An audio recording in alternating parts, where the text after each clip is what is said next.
welcome to day 12 of Adventure. Excellent. And we're really excited here at the churches as we get ready for Christmas. Tomorrow is the Christingle service at 9:30, live streamed on the All Saints YouTube channel. So tune in for that with your Christingle orange. And I hope you enjoy that. But we're going to watch today's video in a moment or two.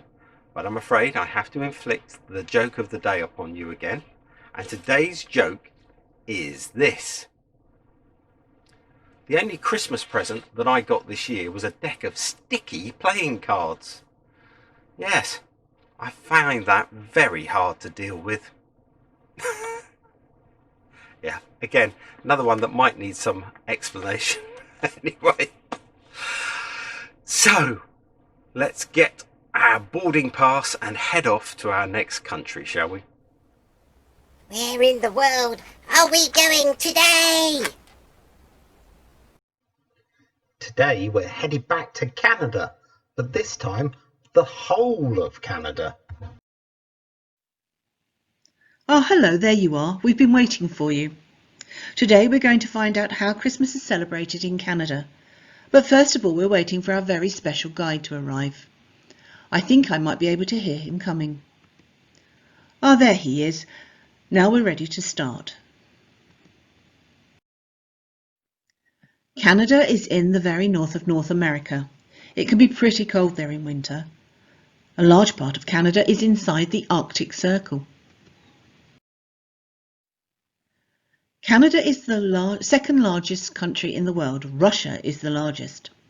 English and French are the two main languages spoken in Canada. Canada is a beautiful country. There are many mountains which are good for skiing, as well as large lakes and waterways. There's plenty of wildlife. You might even see a bear. Canada has the longest coastline in the world, largely because it has so many islands. Its states are called provinces. There are 10 provinces and 3 territories. Many of Canada's Christmas traditions and celebrations come from other parts of the world. Ireland, England, Scotland, Norway, Ukraine, Germany, France, and of course Canada's Native and First Nation people. There are Christmas trees and advent calendars from Germany. Lights are put in the window. That's a tradition from Ireland. Costume singers, known as mummers, that originated in Scotland can be seen at a Christmas festival in the top right-hand corner of your screen. Most families in Canada have a fir or pine Christmas tree. The Canadian province of Nova Scotia is known all over the world for its fine fir and pine Christmas trees.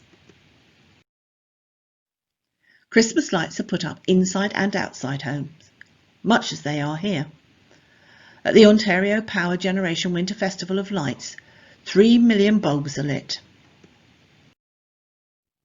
In Whistler, British Columbia, skiers can ski with Santa on Christmas Day, after he has finished delivering all of the presents to the children, of course. Canadian Inuit and other First Nation people hold their special winter festivals at Christmas. Known as Singtuk, their tradition makes this a time of feasting, exchanging gifts and dancing. Many Inuit people consider themselves to be Christian. Christmas services are held in the Inuit language as well as in English at their churches. Christmas Day in the Canadian Arctic lasts for just 4 hours and 22 minutes. The sun starts to set just after midday and then night comes. The celebration meal here is caribou meat, seal and muktuk, the skin of whale with some blubber, which is a delicacy for many Inuit. The meat is eaten raw. Arctic char, fish with salt crust, is a special treat. French Canadians celebrate Christmas Day with La Réveillon, feast of pastries and meat pies. For most Canadians, The Christmas meal is not complete without the roast turkey and the traditional sides of sweet potato casserole and mashed potatoes, but no roasties. I'm not sure that I would like that very much. Many Canadian families have cookie baking parties. They bring a recipe for Christmas cookies and bake them. At the end of the party, each family goes home with a variety of different cookies to enjoy over the Christmas season. You might like to bake some cookies for Christmas. So, the very important question, when does Santa visit children? Well, in English-speaking Canadian homes, they get a visit from Santa on Christmas Eve. He delivers gifts for the children to open in the morning. Whilst French-speaking Canadians give their children gifts on Christmas Eve, and Père Noël visits during the night to leave more gifts. In some French-Canadian homes, the children open presents in their stocking on Christmas Day and wait until New Year's Day to open larger gifts. That's a long time to wait.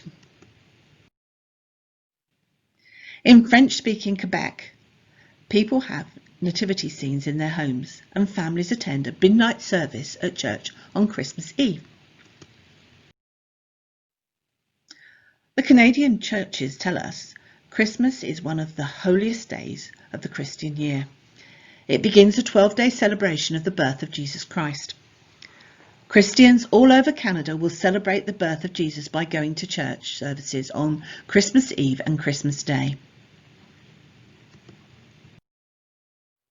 Well, thank you for watching. It's been good to have you with us. We wish you a very happy Christmas from Victoria on Vancouver Island in the very west of Canada. It's time for our special guide to leave us. He's got lots of preparations to do in time for Christmas Eve.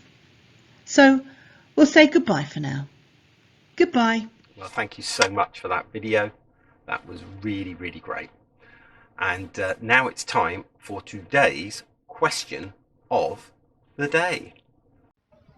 The question of the day. And today's question is this. Which of the gifts mentioned in the song, The 12 Days of Christmas, would you actually want? You want the gold rings? You want the swans are swimming? What would you actually want? Just a silly question, but one to ponder.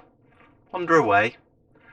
And when you're done pondering, why don't we move on to DART, which is the Daily Advent Reflection for today.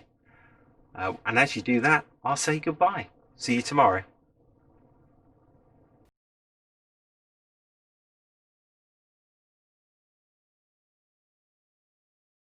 He was born in Bethlehem. God had every aspect of the birth of Jesus planned. There was nothing that was unplanned. Born in Bethlehem?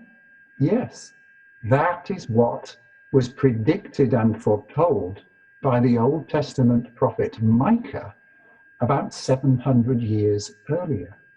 It says in his prophecy, "You, Bethlehem Ephrathah, are small among the towns of Judah, but out of you will come for the Lord, the ruler over Israel." So it's clear, the Messiah is to be born in Bethlehem. But here's the thing, Bethlehem is about just a few miles south of Jerusalem, but Mary and Joseph were living in Nazareth, about 90 miles away. It was in Nazareth that Mary conceived her baby. So how could it be that Mary's baby would be born in Bethlehem? But God had it all planned. He knew what he was doing.